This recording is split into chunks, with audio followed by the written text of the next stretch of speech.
एक नहीं 5 हुनरबाज से मिलने वाले हैं, और हुनरबाज भी ऐसे जिन्होंने अपनी विषम परिस्थितियों में भी अपनी पढ़ाई को नहीं छोड़ा है।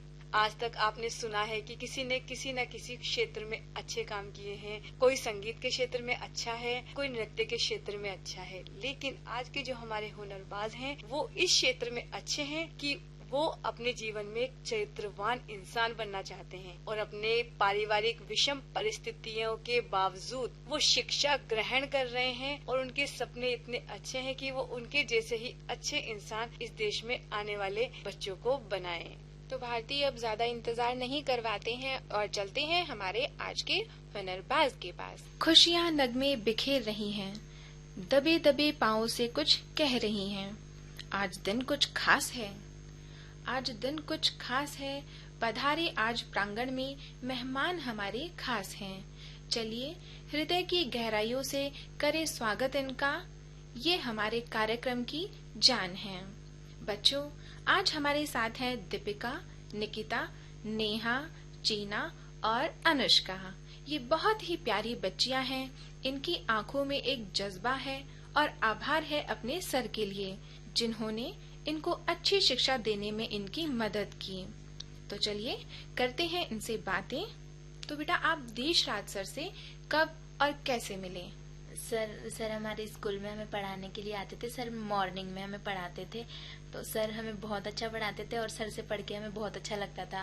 पहले हमें इंग्लिश में, मैथ्स में, इनमें प्रॉब्लम्स होती थी। फिर सर ने जब हमें पढ़ाया तो हमें सारी चीजें इतनी अच्छे से क्लियर होने लग गई कि हमारा इंटरेस्ट और बढ़ गया पढ़ाई को लेके। पहले इतना नहीं था, लेकिन सर से मिलने के बाद बहुत ज्यादा इंटरेस्ट जाग गया पढ़ाई में।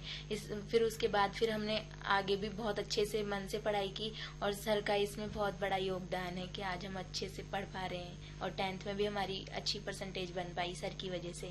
अरे वाह, ये तो बहुत ही अच्छी बात है बेटा। तो आप क्या फीस पे करते हैं सर को? मैम, सर हमें फ्री ऑफ कॉस्ट पढ़ाते हैं।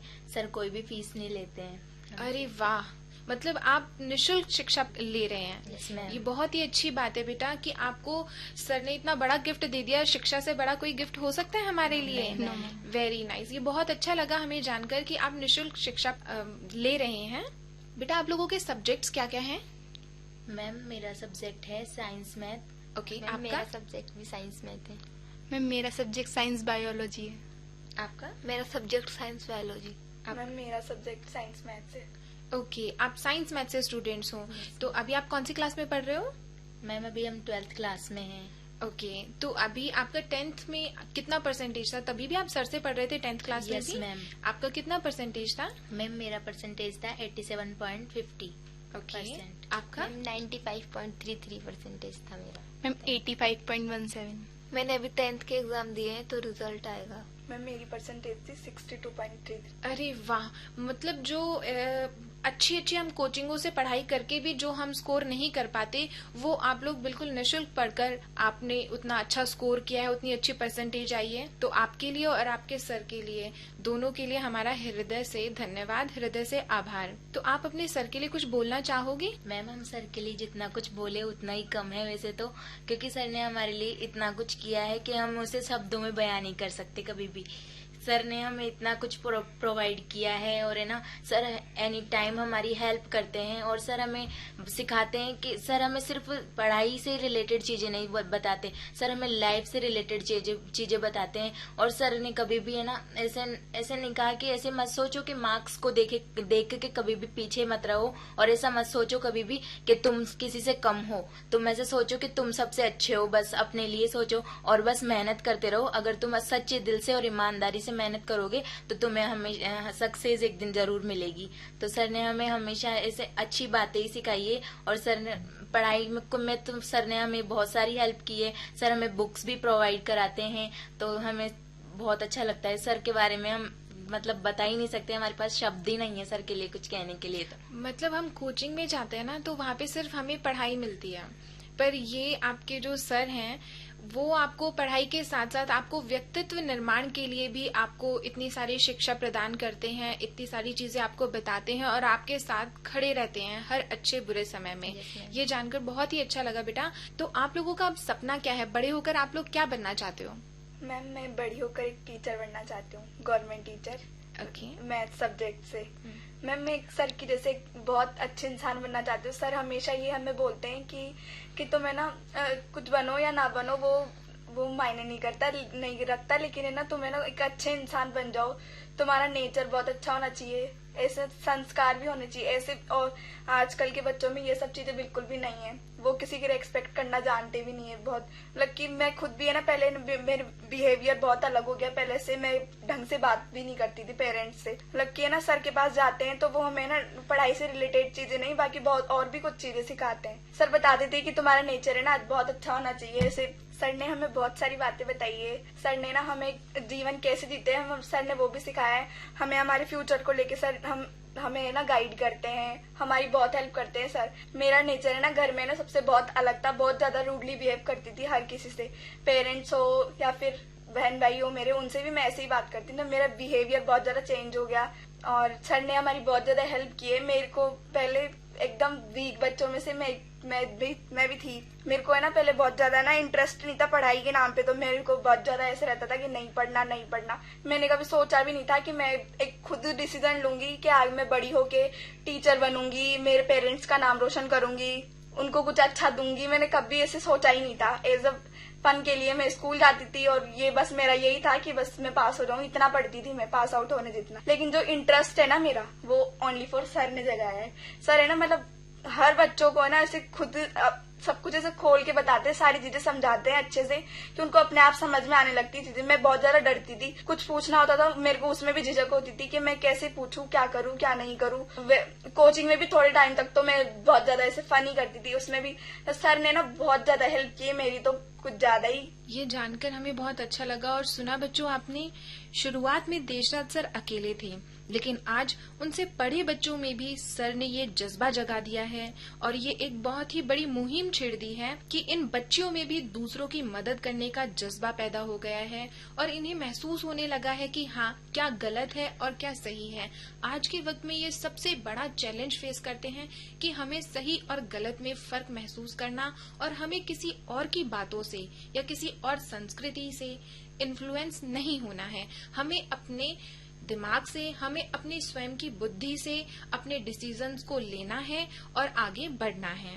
बहुत ही अच्छा लगा बेटा जानकर। शेयर करना चाहेंगे कि आप लोगों के जीवन में सर से मिलने से पहले और सर से मिलने के बाद में क्या क्या बदलाव आए हैं? आपकी पढ़ाई में, आपकी स्टडीज में, आपका स्टडीज में इंटरेस्ट बढ़ा हो या फिर आपके व्यक्तित्व में, और क्या चेंजेस सर आपके जीवन में ला सके? यस मैम, हमारे जीवन में बहुत ज्यादा चेंज आया है। यानी हम ना पहले ऐसे बिल्कुल लो बच्चों में से थे। जैसे जैसे सर हमें पढ़ाने लगे, सर ने हमारे अंदर पर्सनैलिटी डेवलपमेंट की चीजें बहुत ज्यादा निखार दी है और सर हमें बहुत अच्छा पढ़ाते हैं। सर हमें ना हेल्पिंग नेचर बहुत अच्छे से सिखाते हैं। सर ऐसे बोलते हैं कि आप है ना एक बच्चे खुद को जो आता है ना वो दूसरे को अच्छे से अच्छे समझाने की कोशिश करो, जिससे कि आपको है ना हेल्पिंग नेचर भी बढ़ेगा और आपकी जो खुद को भी ज्यादा अच्छे से समझ में आएगा वो चीज।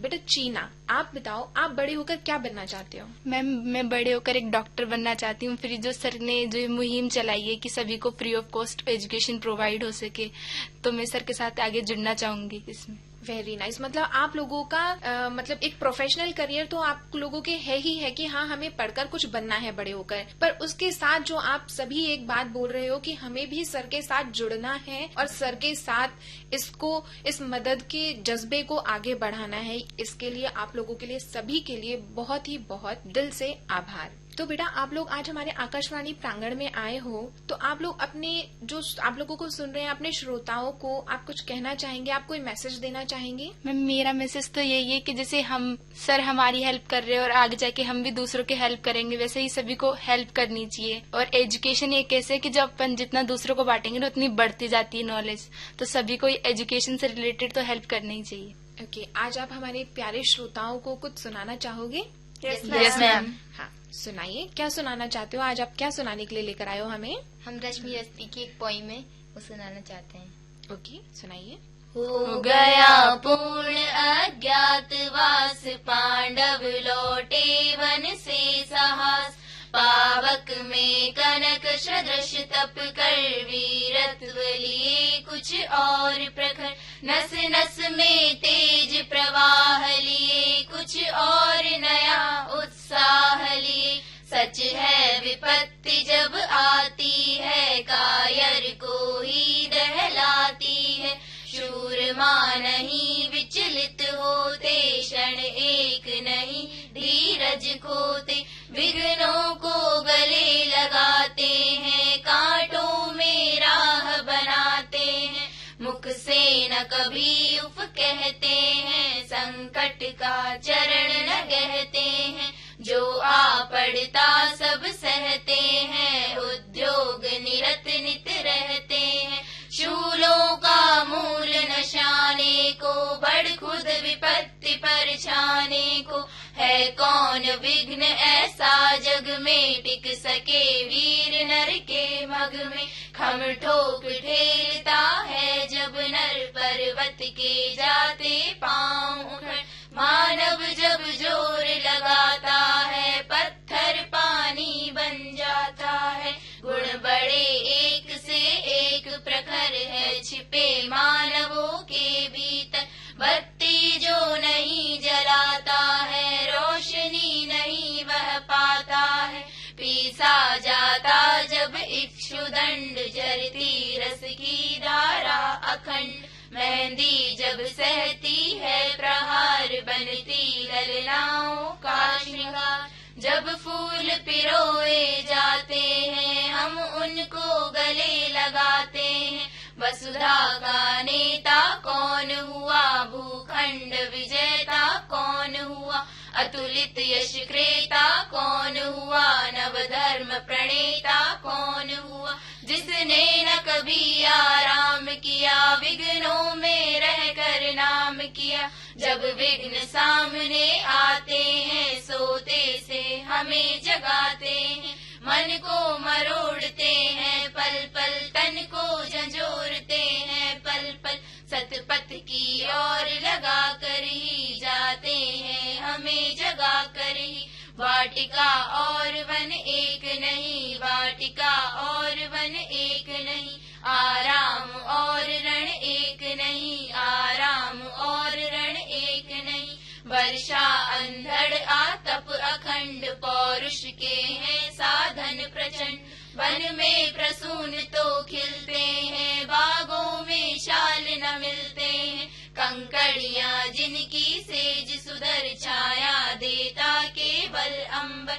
विपदाएं दूध पिलाती है, लोरी आंधियां सुनाती है। जो लक्षाग्रह में जलते हैं, वे ही शूरमा निकलते हैं। बढ़कर विपत्तियों पर छा जा, मेरे किशोर मेरे ताजा। जीवन का रस छन जाने दे, तन को पत्थर बन जाने दे। तू स्वयं तेज भयकारी है, क्या कर सकती चिंगारी है। वर्षों तक वन में घूम घूम, बाधा विघ्नों को चूम चूम। सधूप घाम पानी पत्थर, पांडव आए कुछ और निखर। सौभाग्य न सब दिन सोता है, देखें आगे क्या होता है। बहुत ही प्यारी कविता बेटा आप लोगों ने सुनाई। मैं तो इतनी मगन हो गई थी, और आप लोगों की एक लय, एक ताल, और वो भी बिना देखे आप लोगों ने एक सुर में इतने अच्छे से इतनी प्यारी कविता सुनाई। बहुत ही बढ़िया, बहुत ही ज्यादा आनंद आया, बहुत ही ज्यादा अच्छी कविता थी। आप सभी को हमारे आकाशवाणी परिवार की तरफ से ढेर सारी उज्जवल भविष्य के लिए शुभकामनाएं। आपका भविष्य बहुत ही उज्जवल हो, और हम उम्मीद करते हैं कि आप अपने जो भी आपने अपने सपने देखे हैं उनको पूरा करो, और आगे चलकर दूसरों बच्चों की, जरूरतमंद बच्चों की मदद कर सको। और इन बच्चों को देखकर मुझे कुछ लाइन याद आ गई कि जीत के खातिर जुनून चाहिए, जीत के खातिर जुनून चाहिए, जिसमें उबाल हो ऐसा खून चाहिए। ये आसमां भी आएगा जमीन पर, बस इरादों में जीत की गूंज चाहिए। आप सभी को बहुत बहुत धन्यवाद। तो बच्चों मिल लिए ना आप हमारे हुनरबाज से, और आशा दीदी ने कितनी अच्छी अच्छी बातें की उनसे और कितने प्यारे प्यारे प्रश्न पूछे, जिससे कि आपको भी कुछ न कुछ सीखने को मिला। और आशा करती हूँ कि आशा दीदी ने जो प्रश्न पूछे हैं उससे आपको अपने जीवन में एक लक्ष्य मिला होगा कि आप भी इन बच्चों से कुछ सीखें और अपनी पढ़ाई को, अपने लक्ष्य को टारगेट करके बस मेहनत करते जाइए। अब समय है हमारे कार्यक्रम के अगले सेगमेंट, हमारे स्वतंत्रता सेनानी का। आज आप जानेंगे प्रफुल्ल चंद्र राय की।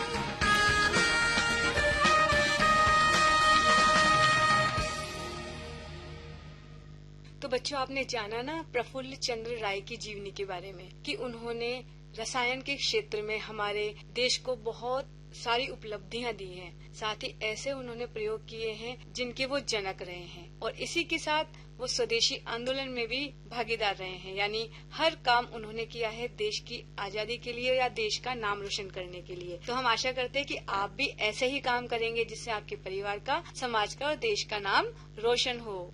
अब बढ़ते हैं हम अपने अगले सेगमेंट की ओर और सुनते हैं दीदी के मुख से में हितोपदेश की कहानी।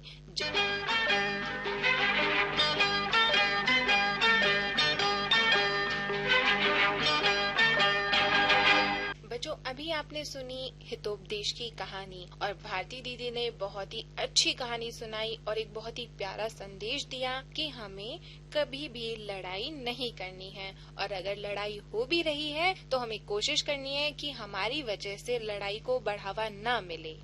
बढ़ते हैं हमारे अगले सेगमेंट की तरफ और चलते हैं हमारे आज के भेंट वार्ताकार के पास। हमारे आज के वार्ताकार हैं देशराज वर्मा जी, और जिनसे बातें कर रही हैं आपकी दीदी भारती शर्मा। आप सुन रहे हैं आकाशवाणी जयपुर का आमिर चैनल, आकाशवाणी जयपुर का आमिर चैनल। हर तबके का उत्थान जरूरी है, हर गरीब का सम्मान जरूरी है। भगवान होना तो दूर की बात है, बनना इंसान को इंसान जरूरी है। बिल्कुल, आज हमें भगवान की नहीं इंसान की आवश्यकता है कि इंसान बनने के बाद हम समाज के लिए कुछ कर सकें। बच्चों, प्रत्येक व्यक्ति अपने प्रति, अपने परिवार के प्रति तो जिम्मेदारी निभाता है, लेकिन कुछ लोग ऐसे भी होते हैं जो इन जिम्मेदारियों के साथ कुछ ऐसा काम समाज के लिए करते हैं, या कहें उन लोगों के लिए करते हैं जो कहीं न कहीं हाशिए में हैं, जिनकी पहचान नहीं है या जो बहुत ही हीन दृष्टि से देखे जाते हैं। उन्हें मुख्य धारा में लाने का प्रयास ऐसे ही लोग करते हैं। वही हमारे देश के सच्चे नागरिक हैं, वही सच्चे इंसान हैं।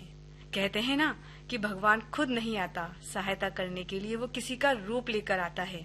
तो ऐसे इंसान भगवान के प्रतिरूप से कम नहीं होते। और आज हम हमारे बच्चों को ऐसी ही महान विभूति से मिलवा रहे हैं, जिन्होंने अपना जीवन परिवार और सरकारी सेवा को तो दिया ही है, साथ ही उन बच्चों का सहारा भी बने हैं जिनके भविष्य के लिए कोई मार्गदर्शक नहीं था। चलिए उन्हीं से जानते हैं, उन्हीं की जुबानी उनके बारे में। सर, आपका नाम और आप किस डिपार्टमेंट से हैं? नमस्कार मैम, मेरा नाम देशराज वर्मा है और मैं यहाँ जयपुर में सार्वजनिक निर्माण विभाग PWD मैं एग्जीक्यूटिव इंजीनियर के पद पर कार्यरत हूँ। क्या बात है, यानी आप PWD में कार्यरत हैं और अपने काम के साथ आप इन बच्चों के सहयोग के लिए, इनके भविष्य निर्माण के लिए कार्य कर रहे हैं। सुनकर बहुत ही अच्छा लगता है जब हम ऐसी बातें सुनते हैं, और हमारे मन में प्रसन्नता भी होती है कि आज भी समाज में ऐसे लोग हैं जो खुद के लिए नहीं सोचते बल्कि समाज में और लोगों की प्रगति के लिए सोचते हैं। अच्छा सर, आप अपने काम के साथ साथ इन बच्चों के भविष्य निर्माण के लिए काम कर रहे हैं, तो आपके मन में इन बच्चों के लिए कुछ करने का विचार कब आया, या कह सकते हैं कि आपके क्या जीवन में ऐसी कोई घटना है जिसे आपका या आपकी सोच का टर्निंग पॉइंट मान सकते हैं? मैम, मेरा जन्म एक बहुत ही बेहद गरीब परिवार में हुआ। माता पिता अनपढ़ थे, निकट से बहुत ही गरीबी को देखा। जीवन में आज जो भी कुछ भी हूँ मैं, वो मेरे गुरु जो हैं, टीचर्स जो हैं, उनकी वजह से हूँ। मुझे मैम 9th क्लास तक गुणा भाग नहीं आते थे अच्छी तरह से।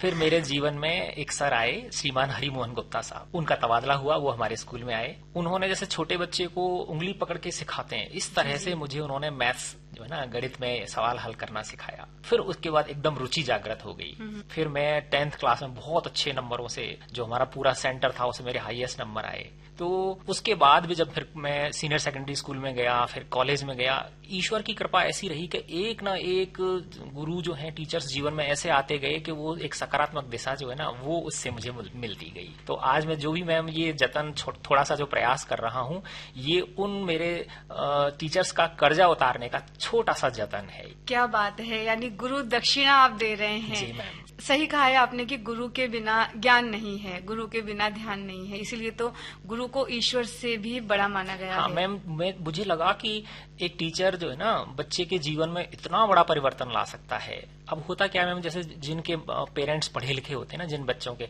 तो वो तो सौभाग्यशाली हैं।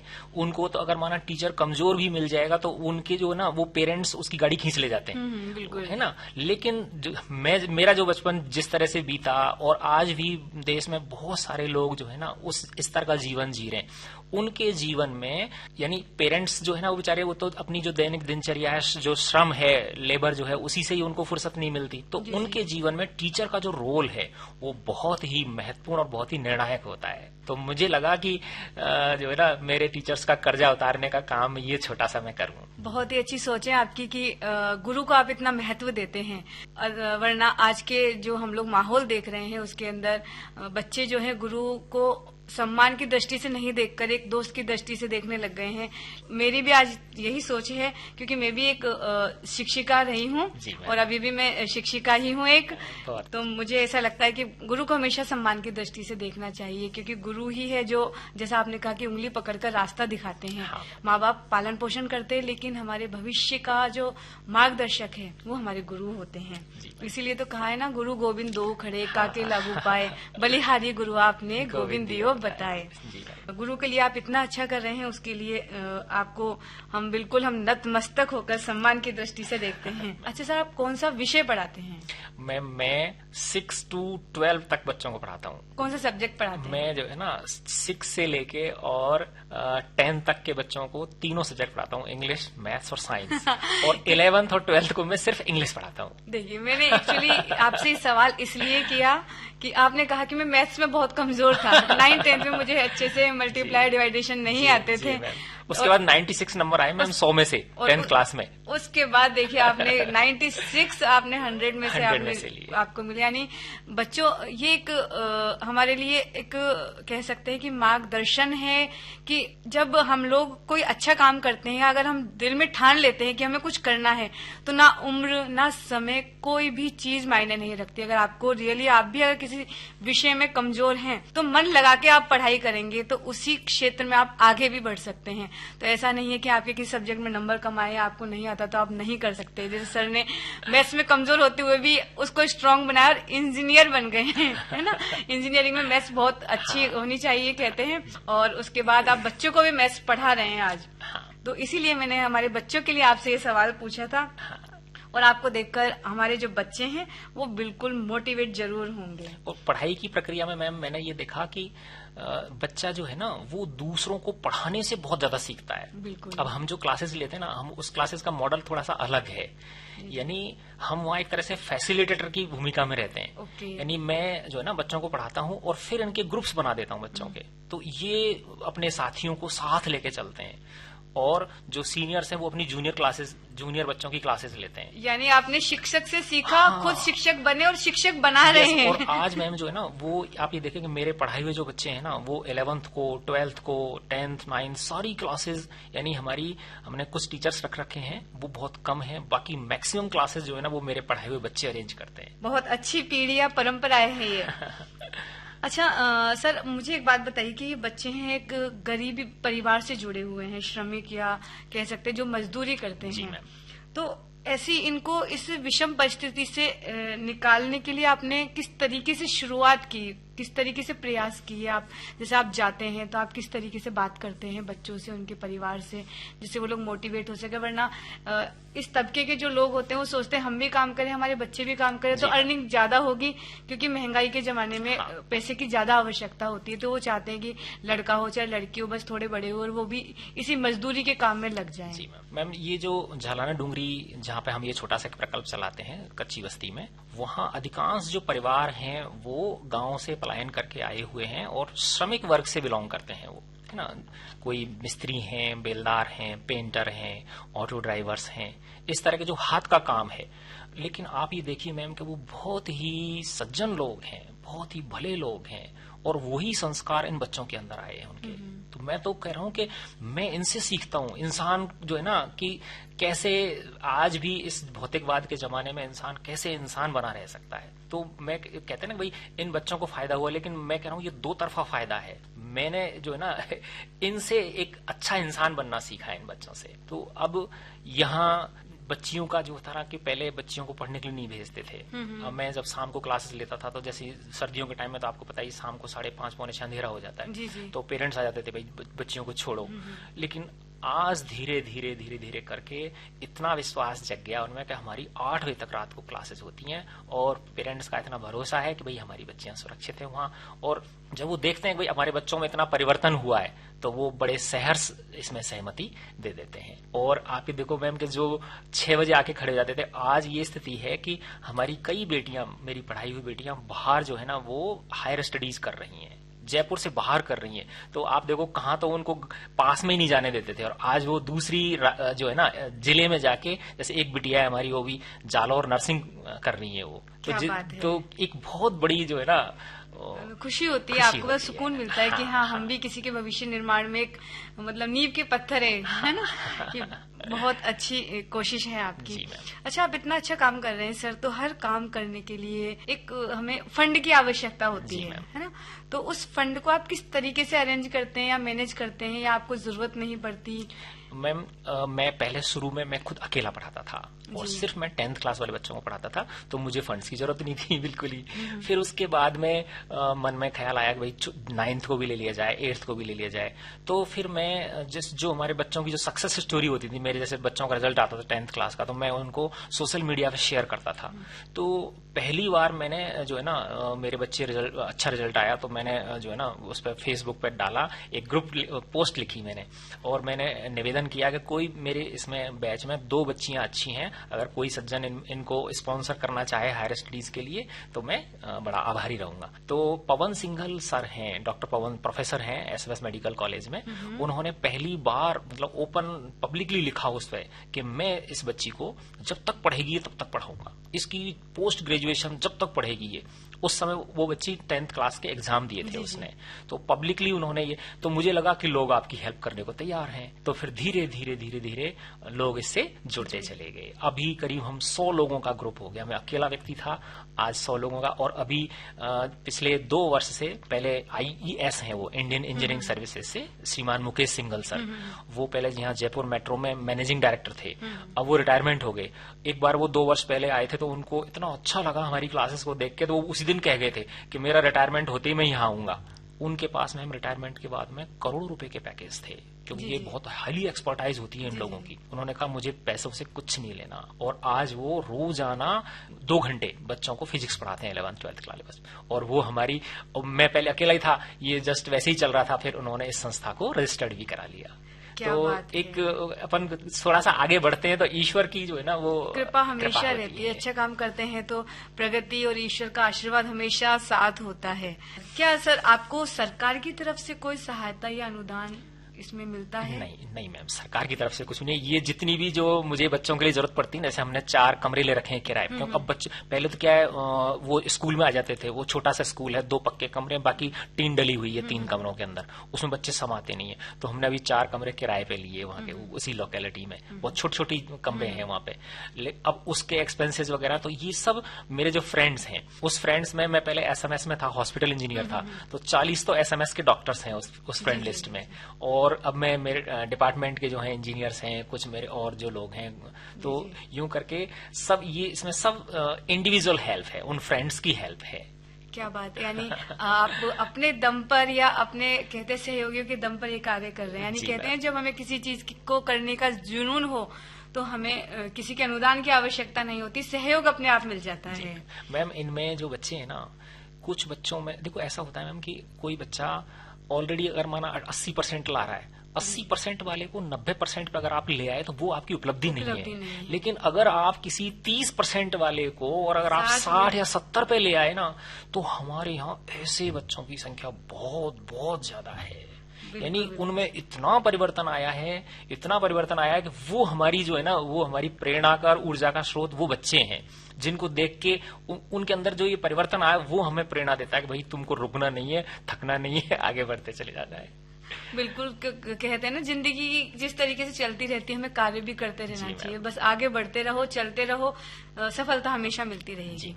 अच्छा सर, आप जब इन बच्चों से बात करते हैं, इनको लेकर आते हैं, एक अनुशासित जीवन दे देते हैं एक तरीके से, भाई आपको पढ़ाई करनी है, भविष्य का निर्माण करना है, लेकिन कभी कभी ऐसा होता है कि कुछ बच्चे ऐसे होते हैं जिन्हें हमें उनकी पुरानी जिंदगी ही अच्छी लगती है, पढ़ाई के नाम से ही एक हो जाता है कि बस हम बंधनों में बंध गए, पढ़ाई वैसे ही सबको बोरिंग लगती है बच्चों को।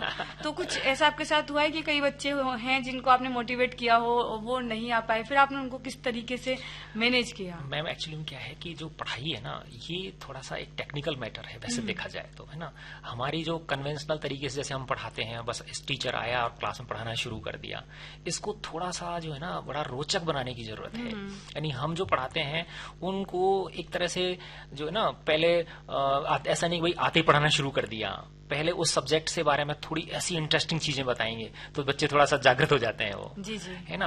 और फिर धीरे धीरे धीरे धीरे करके उनको इतने मतलब इंटरेक्टिव और उस तरह से, अब चूंकि मैं खुद इंजीनियर हूँ, थोड़ा सा एक्सपोजर नेचुरली थोड़ा सा ज्यादा होता है किसी चीज को कंसेप्चुलाइज करने का। तो बात वही है मैम कि अगर बच्चों को आप बहुत ही धैर्य से, और सबसे बड़ी बात होती है मैम प्रेम की, है ना। अगर आपने प्रेम से बच्चे को अपना लिया है ना, अपना बच्चा मान के, तो फिर वो आपकी क्लास में वो आपके साथ हो जाता है। बिल्कुल, जहाँ प्रेम है वहाँ तो सब सहयोग करते ही हैं, और बच्चे तो प्रेम के भूखे होते हैं, प्रेम के भूखे होते हैं। उन्हें प्रेम से आप जिस तरीके से ढालेंगे वो उसी तरीके से ढल जाएंगे। चलिए सर, आपके बारे में जानकर, आप किस तरीके से संस्था में आप काम करते हैं, रियली सुन करके बहुत ही हमें सुकून मिल रहा है, तो कार्य करके आपको बहुत सुकून मिल रहा होगा। अब आप इन बच्चों के भविष्य को लेकर के आगे भी कुछ सोचते हैं या केवल बस आपको पढ़ाई करवानी है? मैम मेरा जो उद्देश्य था मैं आपको बताऊं कि आज जो है ना मैम, बच्चों को रोटी देना कोई बड़ा काम नहीं है। कहते हैं ना कि भगवान ने अगर इंसान का जन्म दिया तो उसका पेट तो भरेगा ही। बिल्कुल। आज जो मैम सबसे ज्यादा आवश्यकता है वो है चरित्रवान इंसान कैसे बने। बिल्कुल। तो मेरा जो उद्देश्य है ना मैम, वो यही है कि ये जो बच्चे हैं ना, पहले ये खुद योग्य बन जाए, सक्षम बन जाए, अपना पेट पालने लगे, फिर इसके बाद ये एक ऐसे आदर्श इंसान के रूप में डेवलप हो। क्यों आज बच्चों को मैम आदर्श नहीं मिल रहे, बच्चे किसे अपना आदर्श माने, जी जी जी, है ना। तो हम इनको जो है ना कि बेटा तुम दूसरों की हेल्प करो, अभी से ही वो टेस्ट देने की कोशिश कर रहे हैं हम।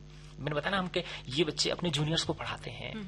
आज भी ये मेरी बच्चियां जो है ना वहाँ जवाहर नगर में मेरे साथ बैठ के और वहाँ जाके उन बच्चों को पढ़ा के आई हैं। इधर हसनपुरा है, वहाँ भी जाती हैं पढ़ाने के लिए। तो हम इनको जो है ना वो गिविंग वाला जो टेस्ट है वो देने की कोशिश कर रहे हैं। और उद्देश्य मैम यही है कि कैसे ये एक अच्छे इंसान बने, जिससे इनकी, मैं इनको कहता हूँ बेटा मैं तुम इंजीनियर बनो मत बनो, डॉक्टर बनो मत बनो, बड़े आदमी बनो मत बनो, लेकिन सच्चे इंसान बनो, सच्चे इंसान बनो। और आपको देख के आपकी गली के जो बच्चे हैं वो आपसे प्रेरणा ले सके, मुझे इस भैया दीदी जैसा बनना है।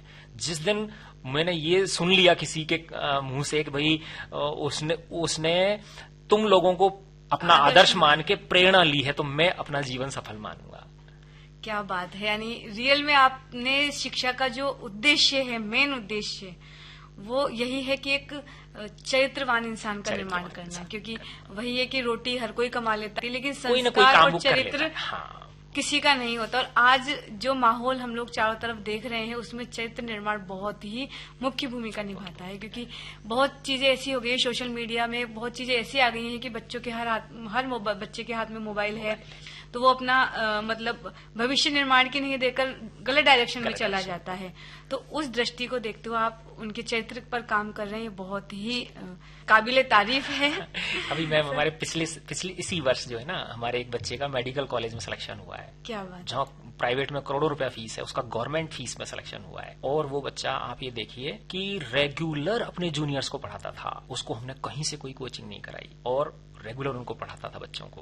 तो हमने बच्चों को ये कहा मैम कि अच्छा ये बताओ आप, बच्चों से ये प्रश्न पूछता हूँ मैं कि बेटा ये बताओ आप कि अगर तुम पढ़ रहे हो और तुम खुश हो तो तुम्हारे पिता खुश होते हैं कि नहीं होते हैं? माना जैसे तुमको अच्छा पढ़ाया आज टीचर ने, तो तुम जाके खुश हो गया, तुम्हारे मम्मी पापा खुश होंगे? हाँ सर खुश होंगे। अच्छा तो मैं इनकी ये बताओ, हम सबका पिता कौन है? तो बोले सर ईश्वर पिता है हमारा। तो मैं इनकी ऐसा है बेटा, अगर तुम दूसरे बच्चों, तुम्हारे जो जूनियर्स हैं, तुम्हारे साथी हैं, अगर तुम उनकी हेल्प करोगे तो वो लोग किसके बेटे हैं? भगवान के बेटे हैं, तो भगवान खुश होगा। तो तुम्हारे सर्किट में, तुम्हारे परिपथ में भगवान जुड़ गया ना, तो वो तुमको क्या देगा? आशीर्वाद देगा। तो अपने आप तुम्हारे अंदर इतनी शक्तियां आएंगी कि तुम अपनी सफलता के रास्ते पे अपने आप चलोगे। तो मैम यही है कि दूसरों की सफलता को जब हम अपनी सफलता के साथ जोड़ लेते हैं तो फिर अपने आप रास्ता मिल जाता है।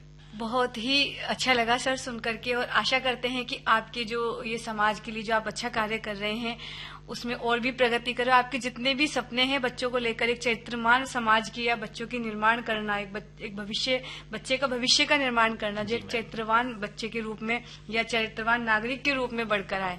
हम आशा करते हैं हमारा पूरा आकाशवाणी परिवार की जो शुभकामनाएं हैं वो आपके साथ है कि आप इस पथ पर चलते रहें और आपको आपके सहयोगी मिलते रहें और आप सफलता के शिखर पर पहुंचे। अब चलते चलते सर एक आखिरी सवाल, आपको जो दूर ढांडियों से हमारे बच्चे सुन रहे हैं और भी बहुत श्रोता सुन रहे हैं, उन्हें कोई भी एक ऐसा संदेश देना चाहेंगे आप कि जिससे वो अपने जीवन में एक मार्गदर्शक के रूप में किसी को अपना सकें? मैम संदेश तो मैं बहुत छोटा सा आदमी हूँ, संदेश का तो मैं उनको क्या संदेश दूं?